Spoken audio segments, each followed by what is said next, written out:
Tem uma pergunta que eu acho que essa é a pergunta fundamental de qualquer pessoa que entende geopolítica, que não faz ideia do que está acontecendo, mas inevitavelmente a Ucrânia ensinou isso pra gente.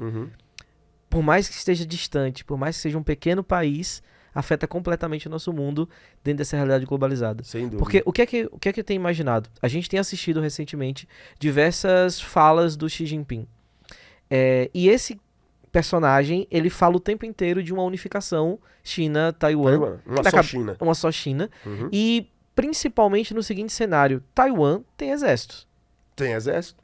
Apoiado pelos Estados Unidos, Exatamente. inclusive. Que vende armas pra caramba. Então, exatamente Os Estados Unidos isso. se beneficia comercialmente vendendo armas para o sistema de defesa de Taiwan. Porque o que é que acontece? Ele fala o tempo inteiro, e parece, novamente, me permita fazer a comparação com Putin, ele fala o tempo inteiro de unificação pacífica. Mas, caso não seja pacífica, Sim. a pergunta que não... Talvez a pergunta de 1 milhão aqui, Gil. A chance de conflito é real? É real. A chance de conflito é real. É real desde que, obviamente, a província rebelde, segundo a China, mantenha essa ideia, esse interesse separatista. Porque o atual presidente de Taiwan já disse que, se for a vontade do povo, né, da ilha, que essa independência ela deve ser conquistada.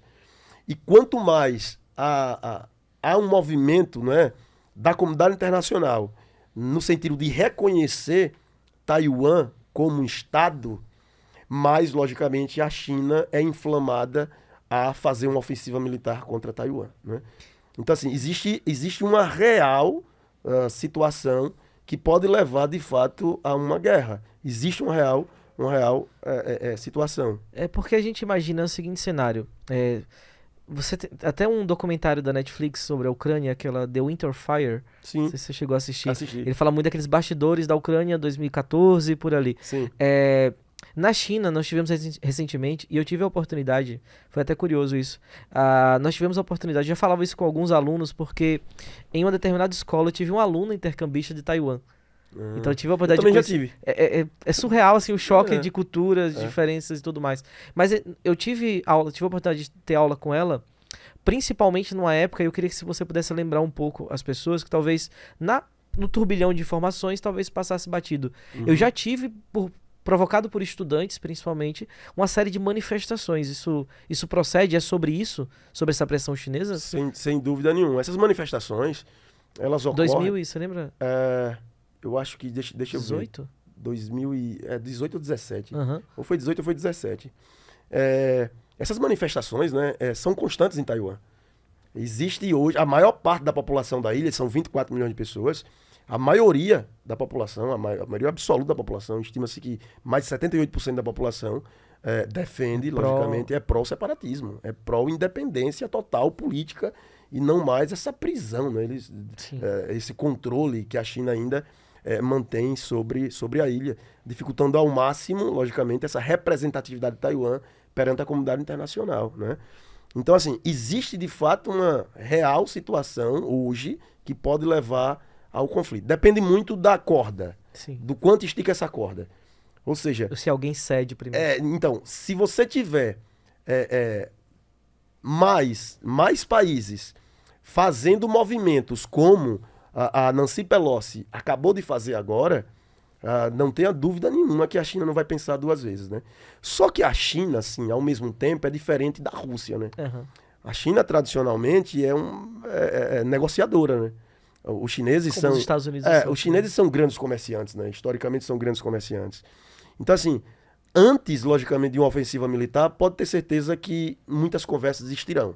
Uhum. A China vai passar vários recados, vários avisos, vai negociar antes de tentar, logicamente, uma invasão. Não seria uma invasão, né? Pra China, não. Tá em casa, né? Pra China tá em casa.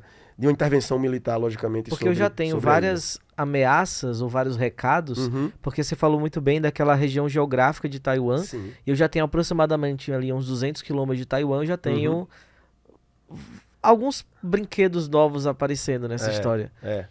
Mas eu poderia dizer, Gil, no caso, que de tudo que nós vimos, e principalmente, óbvio que houveram represálias à Rússia, mas eu posso dizer que a China se inspirou na uma punição não severa a Rússia? Ao que aconteceu. Tipo assim, olha, eu vi que o Putin fez isso e a punição é relativamente tranquila. Sem dúvida nenhuma, Asli. E tem um elemento aí mais importante ainda, tá?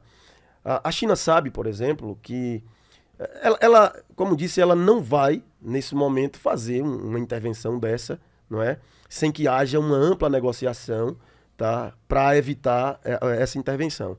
Mas a China, ela tem ainda uma carta na manga que é muito grande, não é? A China hoje, ela abala a economia global. Completamente. Então, se você buscar isolar a China, o mundo para.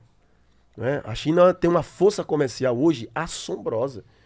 Então, se você isolar a China no mundo, o mundo literalmente para. Uhum. Olha o que aconteceu com o mercado global agora, de suprimentos, por exemplo, na época de pandemia, porque nós tivemos um momento em que a dependência para com a China aumentou de maneira significativa. Né? Uma série de cadeias produtivas elas ficaram paradas. Né? A gente está aí, por exemplo, a indústria automobilística sofreu demais. Né? Componente. Uma série de componentes, né, deixaram de chegar e paralisou a operação automobilística, por conta justamente da importância que tem a China hoje no mercado mundial. Então, assim, a China tem essa carta na manga. Uhum. Ela sabe do poder que ela tem, do quanto ela supre, mais né, do que a Rússia. as necessidades, muito mais do que a Rússia. Né? A China tem um poder hoje comercial muito maior do que a Rússia. A China abala a economia mundial hoje muito mais do que a Rússia. Uhum. Então ela tem essa carta na manga. Ela sabe que ela pode fazer movimentos que a comunidade internacional vai ter medo de atacá-la, né, de alguma forma. Uhum. Como, de certa forma, criou uma maneira de tentar enfraquecer a Rússia, né? Sim. Não tem como você fazer isso com a China, porque se você fizer isso com a China, quem perde é o mundo. tu gera uma crise econômica global sem precedentes, né?